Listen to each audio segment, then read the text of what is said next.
Evo nas u marini Veruda na predstavljanju broda Jeanneau 449 Sun Odyssey. Ovaj brod sam dovezao još u 4. mjesecu, ali što zbog posla, a malo i zbog ljenosti nisam ga stigao snimiti. Sad je kraj sezone, pa sad imamo vremena i za takve stvari.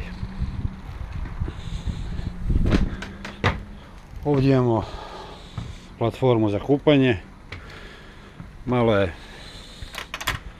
tanana, što bi rekli, spušta se ručno na konop. Nije baš neka sreća, ali služi svrsi. Ovdje od traga imamo 2 gavona. U ovome su plinske boce, rezervna i ova koja se troši, koja je aktivna.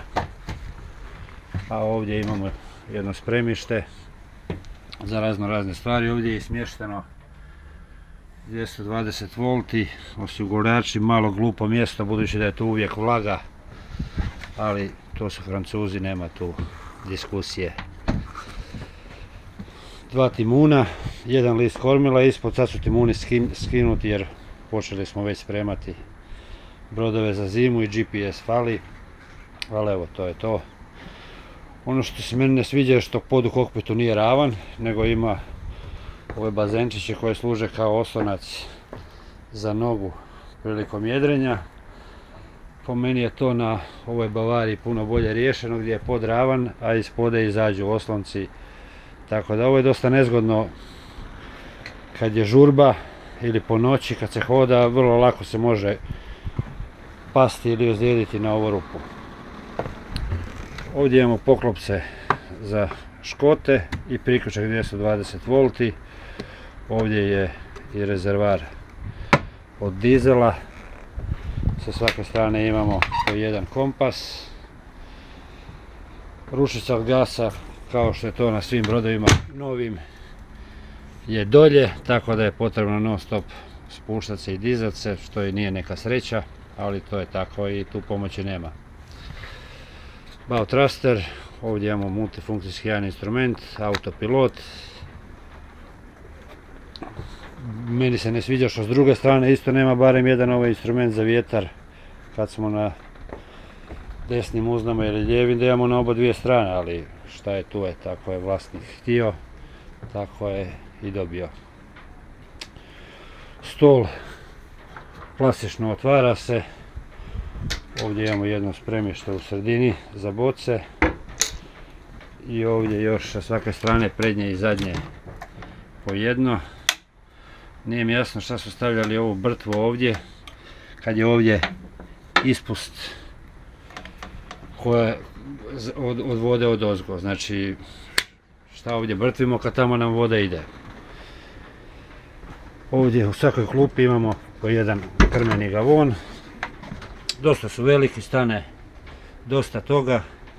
Tu je stavljeni protupožarni aparat jedan, kao što vidite. I ovdje s druge strane imamo drugi, iste veličine, sasvim dosta za ovu veličinu broda.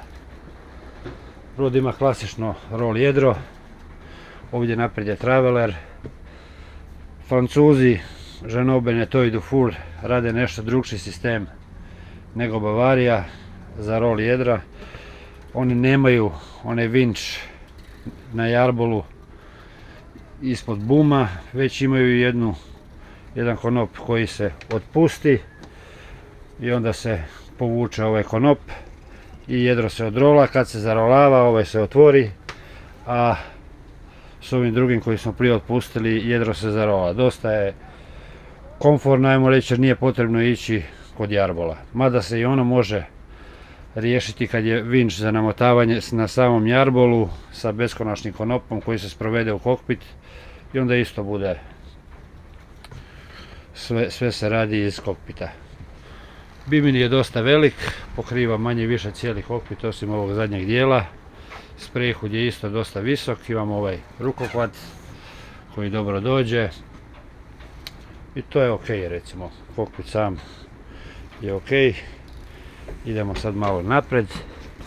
Bočni prolazi su dosta široki, sartije su uvučene unutra tako da nam ne smeta za prolaz.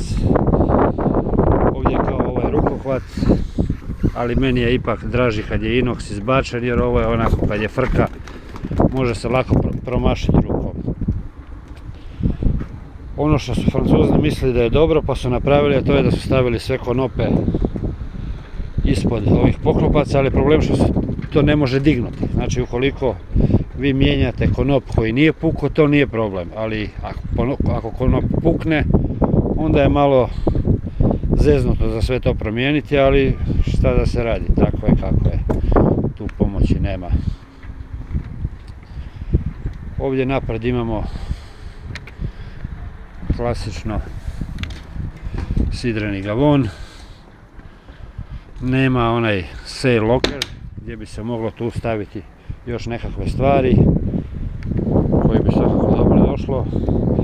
Isto tako motalica ova od Genove ne ide uz falketu kao što to ide na dosta brodova, nego su je stavili u sredinu pa se tamo opet lomi na dva mjesta, što baš i nije neka sretna okolnost. Inače brod jedri sasvim solidno, ništa spektakularno, ali nema ni nekih većih zamjerki.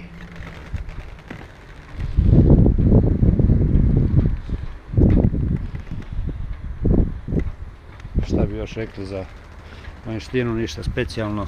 Evo, kao što vidite tu da izlaze ovi konopi i sad tamo imate da tamo je jedno 5 metara i sad treba pogoditi tamo, ako ovaj pukne ili bilo koji od ova tri, rupu na koju će izaći van, što baš i nije uvijek jednostavno kao što izgleda. Idemo sad malo unutra. Stepenice su dosta koso položene, tako da nije nekako planinarenje, nego normalno se silazi. Imamo tu i ova dva rukohvata, obložena su u kožu, što je svakako pohvalno. Ovdje ispod imamo Yanmar motor. Pristup i nije baš neka sreća, budući da s boka i od iza ne možete prići, nego sve morate odavde, a sad ja ne znam kako ćemo mi nešto raditi tamo iza. Kad nešto crkne, i za sam servis je dosta nezgodno. Evo vidite, tamo je usis morske vode do kojeg doći sav se izlomiš i izlupaš ruke, ali što je tu je.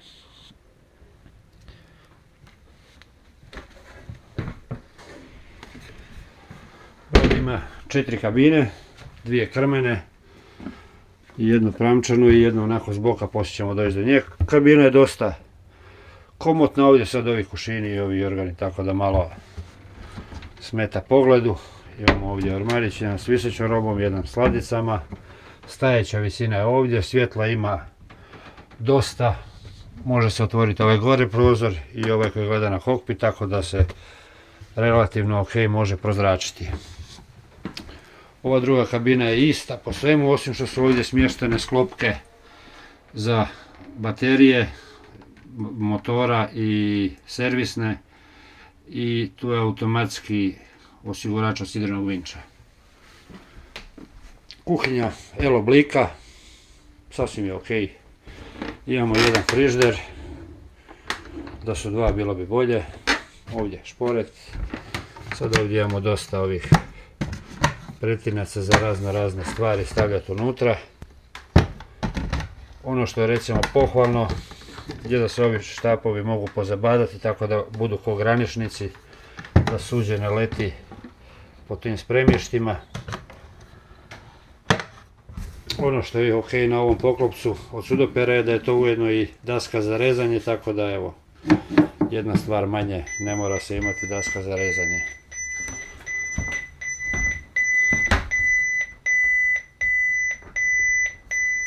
Samo sekundu.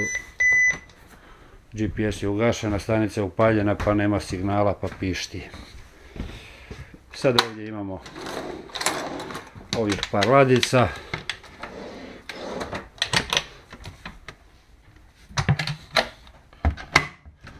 I ovdje kanta za smeće, protupožarni i nešto malo stvari se tu može ostaviti.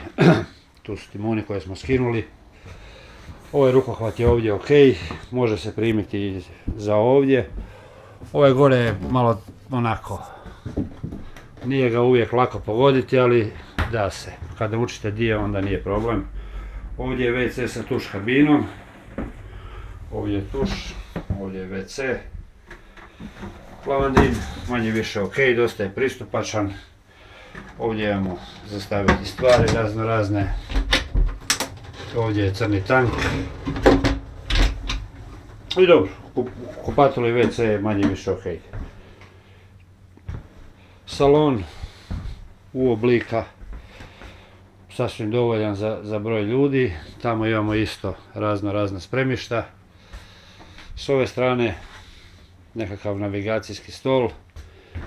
Meni je glupo kad imate navigacijski stol u koji ne možete smjestiti karte, pa onda karte morate uvijek negdje držati okolo. Kontrol panel, klasični francuski, manje više isti su i na Jeanovu, Benettovu i Dufouru. Ovdje imamo multifunkcionalni instrument gdje možemo gledati pritisak baterija. Ovdje rezervoar nafte, ovdje imamo vodu, tank 1, tank 2, radio fusion i stanica VHF. Ovdje opet imamo nekakva spremišta gdje možemo staviti stvari. Ono što je super glupo na ovom brodu je što je ovo rupa. Znači što vi god stavite tu, to završi dolje u santini na podu. I tako i s ove strane, i tako i tamo s one strane. Gluplju stvar nisam dugo vidio. I ova kvaliteta izrade je malo aljkava, sve to klapata, pada, uglavnom nije baš neka sreća. Ovo je napravljeno više rukohvat. I što se tiče tih rukohvata imate stvarno dosta mjesta za se primiti u slučaju ako zavalja, bilge pumpa ovdje dolje. Isto što je specifično za francuske brodove, prebacivanje iz prednjeg tanka vode u zadnji tank nije smješteno nigdje logično, znači ispod sudopera ili ovdje u WC-u, nego su ventili ispod ovih sjedišta dolje, znači morate sve dignuti jastuke za prebaciti prednji tank ili zadnji koji ćete trošiti s vodom, malo bez veze. Ovdje ispod ovih klupa isto su spremišta, može se nešto spremiti. Idemo malo napred. Ovdje je druga kabina, s tim da ovdje tuš nije kao tamo, nego je sve skupa, znači i tuš i WC. Isto spremište ovdje, tamo crni tank, ovdje isto možemo nešto malo spremiti. I to ajde, zadovoljava potrebe. Pramčana kabina, stajeća visina je ovdje nekakvih pola metra, dalje lupa glava u prozor. Dvije osobe lijepo spavaju, ništa ekstra, ali nema ni nekih velikih zamjerki. Ovdje imamo isto ladnice, ovdje viseća roba i ovdje još se može staviti stvari po potrebi. Ispod kreveta nije moguće ništa, budući da je tu smješten prednji tank od vode. Ovdje za divno čudo je stavljeno tako da se tu može isto nešto staviti, a da ne padne dolje, ali moramo paziti jer ima opet tu nekakav prolaz gdje i vidite kako to sve klapata. Ovo je sjenilo da nas ne budi sunce ujutro rano, ko voli duže spavati. I ovdje dolazimo do, ajmo je nazvat, četvrta kabina. Krevet je onako, donji još nekako, ali gornji boga mi nikakva sreća i nema zaštitne mreže, tako da ko padne fino se izlupa dolje. Po meni je ovo gornje više za nekakve torbe staviti, a dolje se zavući pa spavati, više za djecu nego za odrasle. Evo, kao što čujete, dosta škripi kad se hoda.